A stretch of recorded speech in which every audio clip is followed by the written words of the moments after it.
પાલીતાણા ખાતે વરસાદ વચ્ચે પણ ભગવાન શ્રી કૃષ્ણ નીકળ્યા નગરચર્યાએ। પાલીતાણા ખાતે વરસાદ વચ્ચે પણ ભગવાન શ્રી કૃષ્ણ નીકળ્યા નગરચર્યાએ। સતત 2-3 દિવસથી વરસતા વરસાદ વચ્ચે આવેલી જન્માષ્ટમીને પણ લોકોએ વરસાદમાં ભીંજતા માણી છે। ત્યારે પાલીતાણામાં સતત 26 વર્ષથી નીકળતી ભગવાન શ્રી કૃષ્ણની શોભાયાત્રા પણ વરસાદ વચ્ચે નીકળી હતી। સવારે કેન્દ્રીય મંત્રી ડૉક્ટર મનસુખભાઈ માંડવિયાએ યાત્રાનું પ્રસ્થાન કરાવ્યું હતું। તે વેળાએ સાધુ સંતો ભાવિકો મોટી સંખ્યામાં ઉપસ્થિત રહ્યા હતા। તો આગેવાનો મહેન્દ્રસિંહ સરવૈયા, અશોક નેનાણી, ભૂપતસિંહ ગોહિલ સહિત ભાજપ વિશ્વ હિન્દુ પરિષદના કાર્યકર્તાઓ યાત્રામાં જોડાયા હતા। પાલીતાણાની આજની ભગવાન શ્રી કૃષ્ણની શોભાયાત્રામાં કેન્દ્રીય મંત્રી અને ભાવનગરના સાંસદ નીમુબેન બાંભણિયા પણ જોડાયા હતા। बोलिए कृष्ण कन्हैया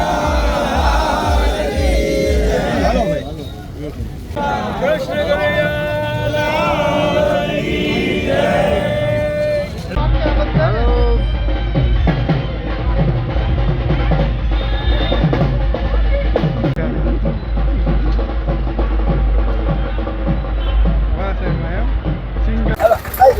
સાહેબ આજે 26મી શોભાયાત્રાનું પાલીતાણાથી પ્રસ્થાન કરાયું છે, શું કહેશો? પાલીતાણા ખાતે પાછલા 26 વર્ષથી જન્માષ્ટમીની શોભાયાત્રા નીકળે છે।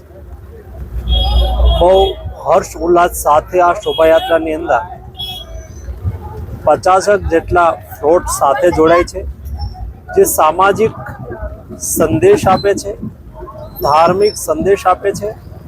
સમગ્ર નગરચર્યા દરમિયાન હજારોની સંખ્યાની અંદર લોકો ઉત્સાહપૂર્વક આ શોભાયાત્રાની અંદર ભાગ લે છે।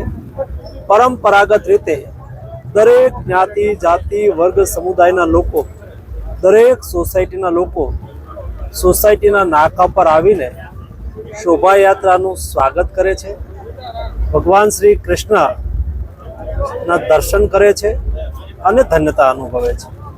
આ પરંપરા વર્ષો સુધી ચાલી આવી છે અને ભવિષ્યમાં વર્ષો સુધી ચાલતી રહેશે, જેથી કરી અને સમાજની અંદર ધાર્મિક અને સામાજિક ઉત્થાનની અંદર આ પ્રકારની શોભાયાત્રાથી પ્રેરણા મળતી હોય છે।